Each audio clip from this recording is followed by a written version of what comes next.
யாழருவி farm house நண்பர்கள் அனைவருக்கும் வணக்கம். இன்றைக்கி வந்து நம்ம என்னென்னா காங்கேயத்திலிருந்து தாராபுரம் போகிற வழியில் ஊதியூர் அப்படின்னு சொல்லிட்டு நிறைய பேர் வந்து கேள்விப்பட்டிருப்பீங்க.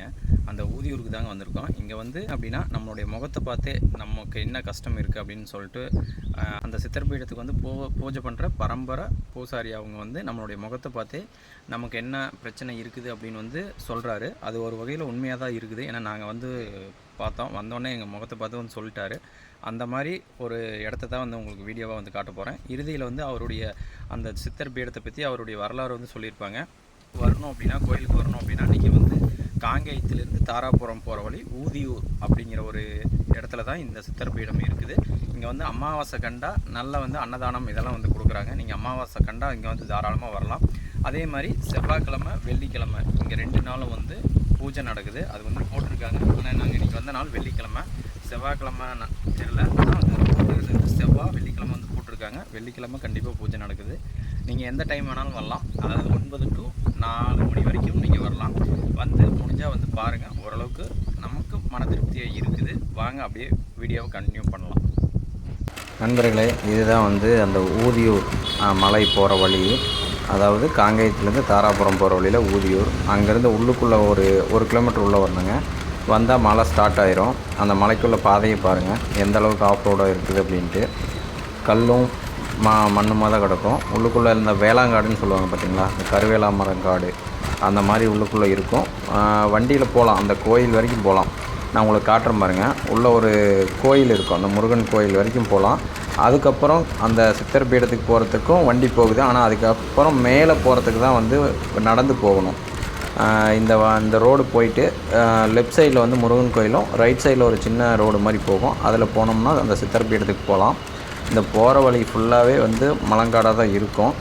இது வந்து செவ்வாய்க்கிழமையும் வெள்ளிக்கிழமையும் வந்து அதிகமாக வந்து கூட்டம் வரதாக வந்து சொல்கிறாங்க. பாருங்கள், வந்தோடனே லெஃப்ட் சைடில் அந்த முருகன் கோயில், லெஃப்ட் சைடில் வந்து பார்த்திங்கன்னா முருகன் கோயில் இருக்குது. அங்கே வந்து நாங்கள் வெள்ளிக்கிழமை போயிருந்தது ஒரு மதிய டைம் ஒரு 11:45 இருக்கும்.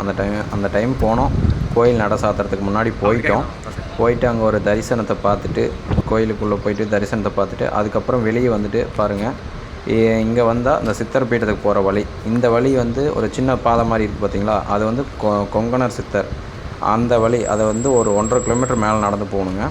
இது வந்து இந்த கீழே சித்தர் பீடம் அந்த வாக்கு சொல்கிறாங்கன்னு சொன்னோம் பார்த்தீங்களா, அந்த இடத்துக்கு போகிற வழி இந்த வழி. இதை முடிச்சுட்டு, இந்த வாக்கு சொல்கிற இடத்த முடிச்சுட்டு தான் மேலே போவாங்களாமா. அது ஒரு 1.5 கிலோமீட்டருங்க. இடமெல்லாம் நல்லா இருக்குங்க. நீங்கள் வந்து பீஸ்ஃபுல்லாக சாமி கும்பிடணும், அதாவது வந்து ஒரு மனசுக்கு இதமாக எவ்வளோ கஷ்டம் இருந்தாலும் ஒரு கோயிலுக்கு போயிட்டு வந்தால் அந்த கஷ்டமெல்லாம் தீர்ந்து போயிடுன்னு சொல்லுவாங்க பார்த்தீங்களா, அந்த மாதிரி ஒரு இடம் தாங்க. நீங்கள் தாராளமாக போகலாம். எங்களுக்கு வந்து சாட்டிஸ்ஃபையாக தான் இருக்குது. நாங்கள் போனதில் ஓரளவுக்கு நல்லதாக இருக்குது. அதனால் நம்பினவர்களுக்கு வந்து எதையும் வந்து சாமி இருக்குது அப்படின்னு நம்பினவர்களுக்கு கண்டிப்பாக வந்து நல்லதே நடக்குங்க. இங்கே பாருங்கள், இது வந்து ஒரு பாறைங்க, அது கோயில் கிடையாது. இது ஒரு பாறை இடுக்கில் இருக்குதுங்க. அதை வந்து அப்படியே கோயிலாக வடிவமைச்சிருக்காங்க. 2 பாறை வந்து ஜாயிண்ட் ஆகும் பார்த்திங்களா, அதுக்கு இடையில தான் அந்த ஜீவ சமாதி இருக்குதுங்க. முடிஞ்சால் ஒரு டைம், எத்தனையோ கோயிலுக்கு போகிறோம், முடிஞ்சால் ஒரு டைம் வந்து விசிட் பண்ணுங்கள். ஏன்னா இந்த மாதிரி நிறையா கோயில்கள் வந்து நிறையா பக்கம் இருக்குது. இது பொன் ஊதிமலை அப்படிங்கிற கோயில் தான். முடிஞ்சால் வந்து விசிட் பண்ணி பாருங்கள். இதில் வந்து சிகப்பும் வெள்ளையும் நான் கட்டியிருக்கிறேன். சரிங்க, உங்கள் மனசுக்கு என்ன தோணுதோ ஒரு பூ சொல்லுங்கன்னு. எப்படி இது நீங்கள் தைரியமாக எனக்கு பேசலாம். சரி, இதான் உண்மை. சரிங்களா, என்ன காரியம்.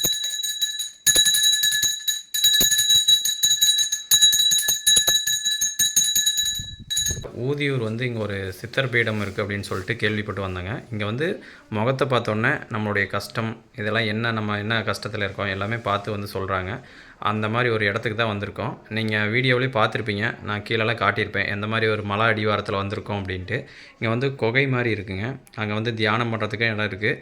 இங்கே வந்து இந்த ஐயாக்கிட்டே கேட்டுக்கலாம். ஏன்னா இது நம்மளுடைய வரலாறு வந்து முழுசாக தெரியணும் அப்படின்னா ஐயாக்கிட்ட கேட்டால் தான் தெரியும். ஐயா வணக்கம். வணக்கம் ஐயா. கண்ணு மொத்தத்திலே 18 மொத்தத்திலே சாமி மொத்தத்திலே 18 சித்தர்கள். 18 சித்தரில் ஒருத்தர் கொங்கணர். கொங்கண சித்தர் 800 ஆண்டுகள் தவம் இருந்த மலை ஊதியூர் மலை, பொன்னூதி மாமலை. பார்த்தீங்களா, உலகம் எதுவும் சுற்றிட்டு கடைசியில் ஊதியூர் மலை வந்து 800 ஆண்டுகள் தவம் இருந்து ஜீவசமாதியாக இருக்கிற சூழ்நிலை வந்து திருப்பதி கொங்கணர். அவரோட வாழ்ந்த இடம் ஊதியூர் மலையில். அவருடைய சீடர் மொத்தமே 18 சித்தர்கள். 18 சித்தர்கள் சீடர்கள் இருக்கிறாங்க. சீடர்களையே 300 வருஷம் தவம் இருந்து உயிரோடு ஆக்கியும் நம்ம தம்பிரான் சித்தர். இப்போ தம்பிரான் சித்தர் ஜீவசமாதி பூசாரி ஐயா தான் பேசிகிட்டு இருக்கிறேன். என் பேர் கோபால் பூசாரி. நாங்களாம் பரம்பரை பூசாரியாக பண்ணிகிட்டு இருக்கிறோம் இந்த இடத்துல. இந்த கோயிலுக்குள்ள வந்துட்டாலே நல்ல நேரம் அப்படிங்கிறார். கோயிலுக்குள்ள வந்தாவே நல்ல நேரம். அதுவும் வெள்ளிக்கிழமை அன்னைக்கு செவ்வாய்க்கிழமை அன்னைக்கு நாங்கள் உத்தரவு சொல்லிட்டு வர்றோம். பூ போட்டு முதல் சொல்கிறோம், முகம்பாத்தும் சொல்கிறோம். 14 வருஷம் குழந்தை பாக்கியம்னால் இங்கே கிடைக்குது. 44 வருஷம் திருமணமானால் இங்கே மாங்கல்ய பிச்சை கிடைக்குது. நீண்ட நாள் உடல் சரியில்லை, எந்த கூட சரியாளிங்கன்னு கடைசியில் இங்கே வர்றாங்க. அமாவாசை அன்னதானம் கொடுக்குறோம். அந்த அமாவாசை 3 அமாவாசை தொடச்சி அன்னதானம் சாப்பிட்டா உடம்புல எந்த வியாதியெல்லாம் கொண்டு போயிட்டு இருக்கிறார் ஐயா.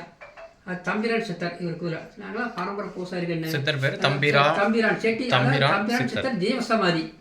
300 வருஷம் தவம் இருந்ததுனால இவர் ஜீவ ஜமாதி ஆயிட்டார். ஜீவ ஜோதி. ஆனால் சிவ ஜமாதினா இது வந்து சமாதிங்களா? சமாதி. இதுதான் சமாதி. அதாவது இது வந்து சமாதிங்களா? நாங்கள் ஃபர்ஸ்ட் என்ன நினச்சோன்னா சரி ஒரு சித்தர் பீடன்னு நினச்சோம். இது வந்து சமாதிங்களா? இது வந்து சித்தருக்கு சீடர். சீடர். அதான் முதல் தரிசனம் சீடருக்கு. ரெண்டாவது குரு தரிசனம்.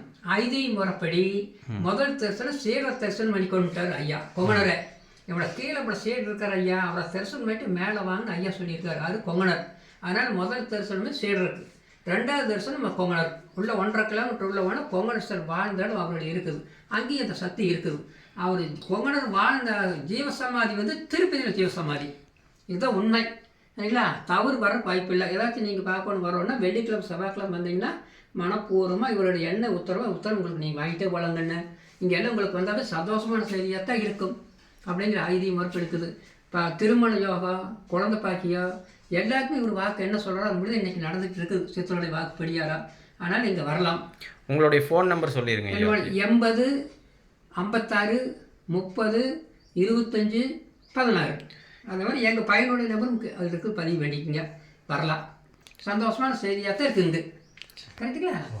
ஏன்னா நாங்கள் இது வரைக்கும் ஊதியூர் கேள்விப்பட்டிருக்கோங்கய்யா, வந்ததில்லை. இதை ஃபஸ்ட் டைமு.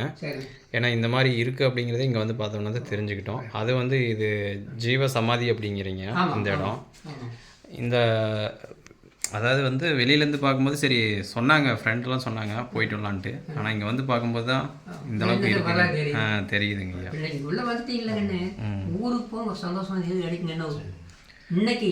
சரிங்க. இன்னைக்கு சந்தோஷமான செய்தி கிடைக்கும். இவரோட சக்தி எப்படி வாங்க. அமாவாசைக்கு அன்னதானம் பண்ணுறோம் கண்ணு. அமாவாசை அன்னதானம். கிருத்திக்கு அன்னதானம் பண்ணுறோம். உத்தராட நட்சத்திரத்துக்கு அன்னதானம் பண்ணுறோம். இங்கே அன்னதானத்தை அதிகங்கண்ணு. இந்த அன்னதானம் சாப்பிட்டு வாங்கிட்டு போவாங்க. இந்த அன்னதானம் உடலை செய்யலாம் வாங்கிட்டு போய் சாப்பிட்டு வச்சாங்கன்னா குணமாயிருக்குங்க. அந்த மாதிரி அமாவாசை தான் நம்ம சிறப்பு கண்ணு வந்துருங்க. சரிங்க. நன்றிங்க. சரிங்க. நன்றிங்க. சரி.